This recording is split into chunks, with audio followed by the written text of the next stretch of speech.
Vampire the Masquerade Swansong is part of a series that I've been interested in for a long time. This series started out as a tabletop RPG in 1991 as part of the World of Darkness setting line. Nearly a decade later, the series was first adapted into the world of video games, with Vampire the Masquerade Redemption being met with mixed reviews. But it wasn't until 2004's Vampire the Masquerade Bloodlines that I was first introduced to the series. This RPG was an absolute technical disaster, but despite this, it had a lot going for it, and I've been a fan ever since. The dark, mature atmosphere and the vampire politics drew me in, and since then I've been longing for a similar experience. Vampire the Masquerade Swansong is not the game that was going to quench my thirst for more blood, but it did at least scratch an itch. Swansong is a different beast altogether. Where Bloodlines is all about roaming the city at night, feeding on the unsuspecting and destroying everything that stands in your way, Swansong is more about learning about the rich world, solving puzzles and uncovering a local mystery. Swansong is a narrative-based RPG where the combat is in the form of conversations and your detective hat and notebook is your strongest weapon. This is not a game that will appeal to all, but if what I just says ticks your boxes or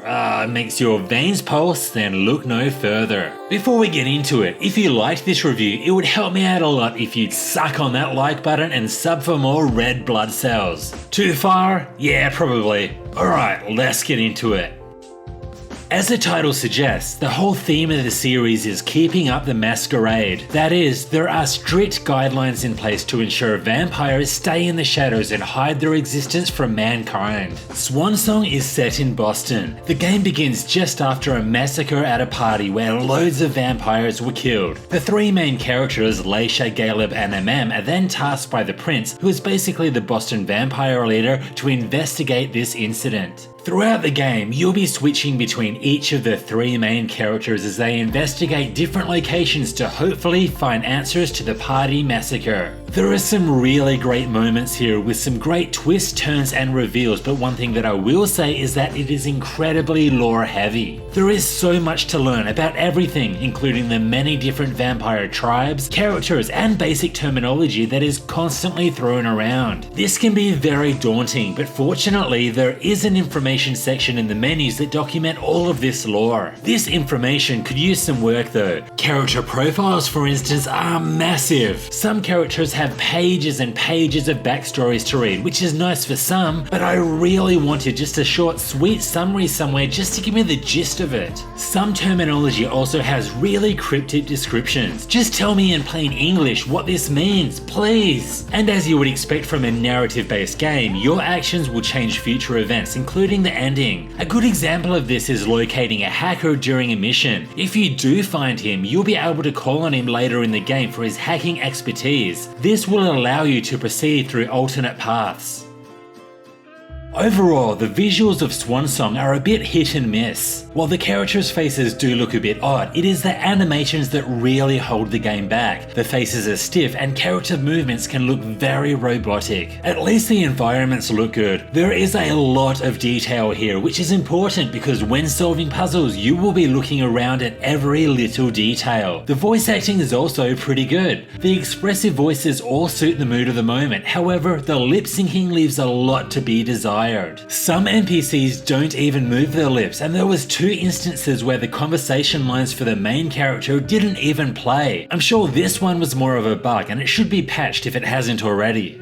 Now, let's get into the actual gameplay. Swansong is all about solving puzzles, and this is done through conversing with NPCs and hunting high and low around the environments for clues. The 2 main stats that you need to consider is willpower and hunger. Willpower has 2 functions. Firstly, it is used to select options during conversations. For instance, you may need to use 3 willpower to use the persuasion dialogue option. It can also be used to take shortcuts while exploring. For example, if you haven't been able to find a key code for a lock, you could use 5 willpower to force the lock open. In my experience, saving willpower for the final confrontation seemed to be the best way to go. Then we have hunger. Naturally, vampires get hungry for blood, and this hunger increases every time you use vampire abilities. Each of the 3 characters play differently with their own set of unique abilities. Leisha, for instance, opponents can take the form of NPCs, while MM can traverse large distances in an instant with her celerity discipline. Using these abilities will increase your hunger gauge, and if it's maxed out, you will not be able to use these abilities until the next chapter. You can, however, feast on unsuspecting NPCs, but these are limited in supply. Using your brain to solve puzzles and knowing when to use your willpower and hunger is where the challenge of Swansong lies. Now, there are some really great puzzles here, with a great feeling of satisfaction when you finally complete them. The majority of these puzzles presented the perfect level of difficulty. They took quite a lot of thought without being too difficult. There were a couple, however, that forced me to use a guide. A shout out here goes to the few QR codes that I found. They are not only part of an in-game puzzle, but scanning them with your phone takes you to a real website that has been constructed just for the game, such as the Friends of Boston Club. One of these sites has a password that you need to crack, but even after doing so, it's unclear how it actually relates to the game. Regardless, this was a really cool discovery. The great thing about this game design is that each mission also presents loads of optional hidden things to discover. These discoveries could be something huge, such as impacting the narrative, or something a little more minor, such as a handy item that will help you in the future. I tried to do absolutely everything, but it turns out that I still missed quite a bit. One of my favorite things here is that after each chapter, there is a summary screen that tells you alternate ways that you could have completed the chapter, as well as what you missed completely, and this is great for replayability.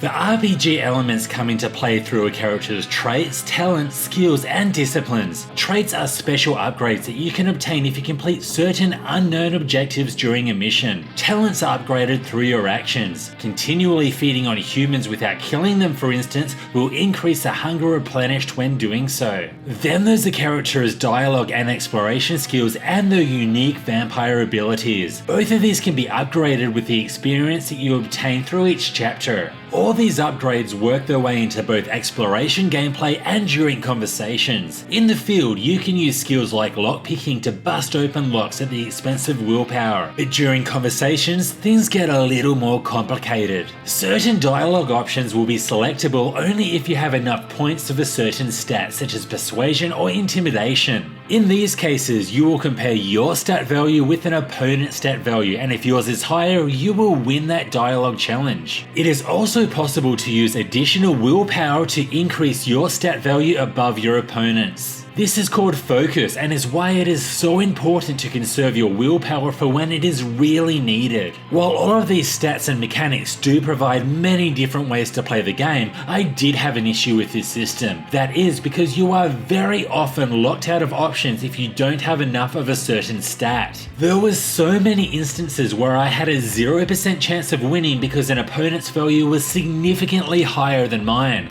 I would have liked at least some chance of success here.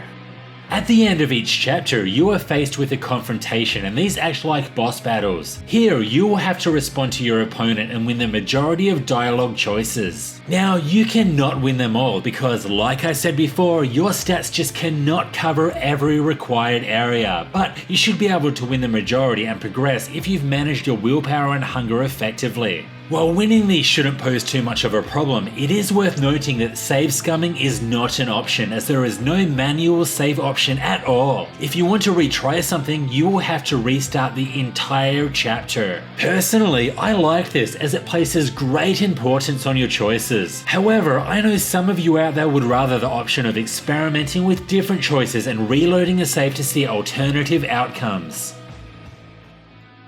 Vampire the Masquerade Swansong is not a game that is going to appeal to everyone, and it should be understood what this game is all about, particularly if you're a fan of Bloodlines. If you're after a quality narrative-driven game with lots of player choice, twists and turns, then Swansong will deliver. This game is also worth playing if you love putting on your detective hat and solving problems, as there is no shortage of challenging puzzles here. However, this style of gameplay is not for everyone. In the context of narrative RPGs, it is serviceable. I just felt that some of the gameplay choices, such as having absolutely no chance of success in many interactions, let it down a bit. This and the animations. For a game with such a focus on conversing, these facial expressions and the character animations in general are generations behind. Have you played Swansong yet? What did you think? If not, do you think this is the game for you? Let me know in the comments below. This was Hellfire RPGs. Thanks for watching. If you like this, hit like and sub for more RPG content. See you next time.